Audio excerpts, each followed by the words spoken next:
Hi there, I'm Christy. Welcome to my homestead, my home, and to my channel. I am in northern Alberta, growing zone 2B, and I preserve most of the food that we use year-round on our homestead. And so I am participating in the Three Rivers Challenge, which is hosted by Three Rivers Homestead.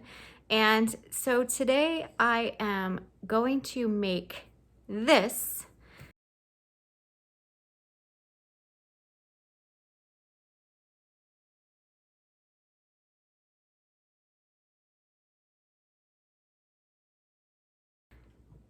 Out of these ingredients that I rummaged through my freezer and pantry and found. So I hope that you enjoy. So for today, I did some scrounging in my freezer and found some things that I had home preserved and grown from home. So I wanted to use up a couple of different things out of the pantry. So this is something I wanted to use up, this rice tonight. Tyson has hockey, so he does not like rice at all. So I take advantage of days where I think he's not going to be home to make rice because I love rice. It's one of my favorites, but I usually only get to have them when he's not home. Sorry if I sound like I'm out of breath. I just came running in from outside quickly because I forgot to latch a gate thing. So I'm out of breath. I haven't ran in the snow that fast for a while. So this is Saskatoon berries. These grow wild here, but I actually grow them on bushes. And these I grew and harvested them last year. They've been in the freezer since last spring. Actually, they came from right over here. This bushes right there is a Saskatoon bush. It is a lot of you would know it as a service berry, and that's where I harvested these berries from early in the spring, and so I would like to use them up. I found these chicken drums. I don't know if they were store-bought or if they were home grown. I think they kind of look like they're store-bought. They don't look like they're home raised, but I found these in the freezer, so I thought I would make something with a Saskatoon barbecue chicken tonight with some sticky rice. And I found some bodacious corn in the freezer. I grew this year. In a previous video, I said it was allure corn, and I actually was mistaken because I didn't see that it was labeled bodacious. This is the bodacious corn. I started it early from seed. I started it 2 weeks prior to plant out time, and it grew beautiful corn. And if you freeze whole corn on the cob and then cook it, how do you do it? I did blanch these, so I don't know how they're gonna turn out. I hope they'll just be like regular corn on the cob, and they'll just have it more of a frozen texture, but still be just as sweet as normal. But we'll see. I don't know what I'm going to do with them yet. I just found them in the freezer and I wanted to try them with this meal. And then I have some maple syrup that I made, and I made this from corn cobs. So I actually had made from corn I had grown earlier. Who else did this? Somebody else. Oh, it was Rachel too, I think, at the what is the homestead, Rachel, over there? I can't remember the name. 1970s homestead, is that the name of it? Oh my goodness, I feel so awful. I have a hard time remembering the names of all the channels that I watch that are so awesome. But Rachel, the beautiful, wonderful lady, Rachel and Todd, yeah, that's who it is. They did this, and I did this too. So it was really cool to see other people doing this as well. But I grew some corn, and I grew lots of corn this year, and I made corn salsa. So when I did the corn salsa, I actually took the cobs and I boiled them, and then I made a maple syrup, because maple syrup is $25 for a small jar of it here for the lower grade. And my family, when Chaz uses maple syrup, he uses a lot, so it wasn't really cost effective for me, and I didn't want him to miss out, so I kind of made a fake one. And I know there's health benefits and stuff to the real stuff, but we do on occasion buy the real stuff as you know, something that we tend not to waste it. But this is a great solution for the problem of him dumping lots of maple syrup down the sink. Not because he would make his pancakes swim in it, and then he would overuse it like it was a different type of syrup. So we use this as a solution. And it's really thin, but that's okay. I use it more for baking anyway, because I don't make a lot of pancakes and stuff. So that is gonna go in the sauce. I thought like a maple Saskatoon Berry barbecue sauce for the chicken with sticky rice and corn. Like, as I was rummaging through, that was what I come up with for my plan. So we'll just wing it and see what happens, I guess. The first thing I wanted to start working on was the Saskatoon Berry barbecue sauce. So I just have a little bit of olive oil in a pan, and I just dumped in the berries. They had pretty well thawed by this point, and so I don't know, I guess it wouldn't matter if they were frozen or thawed. I had the cast iron going, and I had some hot oil in there for the chicken drumsticks. Some of these were just slightly frozen, just a little bit. I should have took them out a little bit earlier, but I just basically seasoned them with some salt and pepper and just kind of give them a quick little stir around in there. Things are kind of looking good. And moving on to chopping some peppers. I found these hot peppers in my fridge. They're pickled, and they have a little bit of zing to them, but I really like having that vinegary flavor in my barbecue sauce. So instead of adding vinegar, I decided to put pickled hot peppers. And Chaz really likes very spicy things, so this was right up his alley, sweet and spicy. And so just checking on my berries, nothing was burning, it was all good, just giving it a good thorough mix. Checking on the chicken, and I probably should have had the pan slightly higher. I don't fry a lot of stuff. I usually tend to like use a grill more so than fry pan, so I'm still learning. I wanted to add some onion, but I didn't want to cut up a whole onion for this, so I just threw in about a tablespoon and a half-ish of some freeze-dried onion. This was the pickled pepper that I just chopped up, and I put in about a tablespoon of backstrap molasses, and then I added about half pint of the maple or fake pole syrup that I had made, basically the corn cob syrup, that maple flavored syrup that I had made. Next, I added some salt and pepper, and approximately, I would say, about a teaspoon of granulated garlic and a half of a teaspoon of chili powder, and about a tablespoon of Worcestershire sauce. Is that how you say it?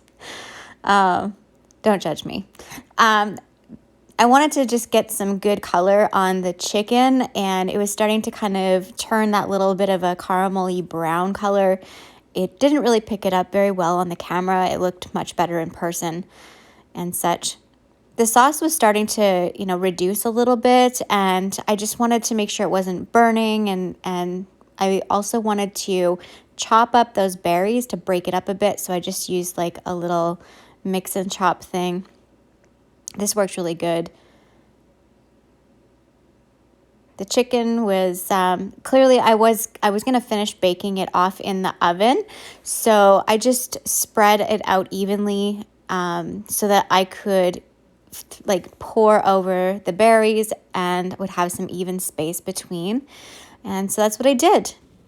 I then poured over the rest of the maple syrup onto the chicken. I didn't show it here though. I had the oven preheating when I started cooking, so it was nice and hot when I was ready to put it in the oven. I had it about 350, and I don't even know how long I baked it, honestly. Next was the corn. I just, I don't like using foil, but I wanted to try this, so I simply just put some corn with about a tablespoon of butter and some salt and pepper, wrapped it up, and that was about it. It was really simple, and I threw it on the trays in the air fryer, and I roasted them for about 40 minutes because they were still frozen in the middle. Now, the chicken was looking good. I wanted to pull it out and give it a good stir, and it kind of went like a sticky consistency on the outside. The sauce was amazing. It was a really true barbecue kind of sauce consistency. But this is really, it's quite Canadian, this dish, except for the rice. You need a big glob of potatoes on there to make it truly Canadian. But it was delicious. I really, really love this dish. I personally didn't like the corn as much because of the texture, but Chaz was so excited about it. And you know what? I will definitely do corn on the cob in the freezer again next year because he was so excited, and it didn't matter that I didn't like the texture. He loved it. The idea that he was excited that he could eat something he grew in the summertime and he could eat it in the dead of winter, that's what it's all about. We're going to find out if this thing is kid approved or not. And so try the chicken, buddy. Chicken, okay. You won't believe, you remember that, you know where the Saskatoon bushes are? Mm-hmm. I made it out of that. Let's see. Set it down for a sec. It's good. You like it? Mm-hmm. It's kid approved? It is. Is it hot? A little bit spicy, yeah. Is it sweet? A little bit, yeah, with Saskatoons. How about the corn? We grew that corn on the cob in the garden this year. Remember? Yep.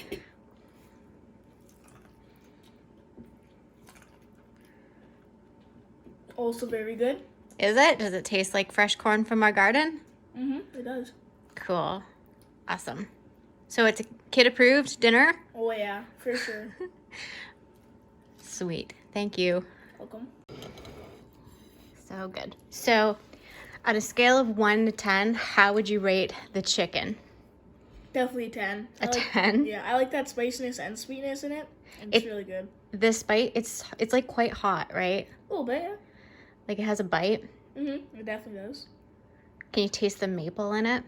A little bit, but with that spice, it's not really that strong.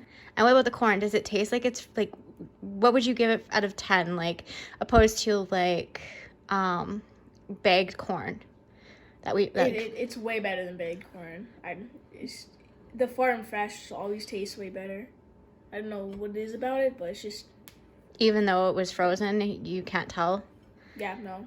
Well, I think I could tell because I know, but like the flavor is still there, I think. Yeah, it is. Cool. So the corn's a 10 or a little less? Oh yeah, 10. A 10? Okay. Yeah. You're just scoring high today. Mm-hmm.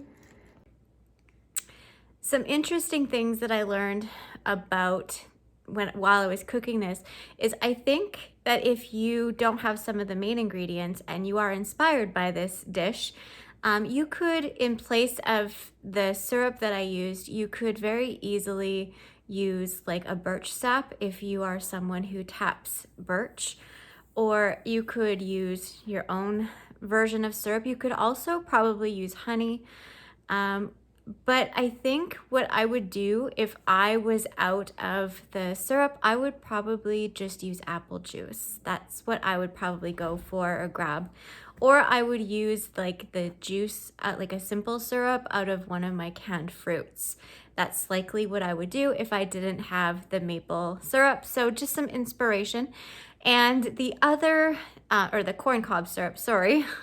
The other thing I would do if I didn't have Saskatoon or service berries is I would likely have used either blueberries or Haskap berries.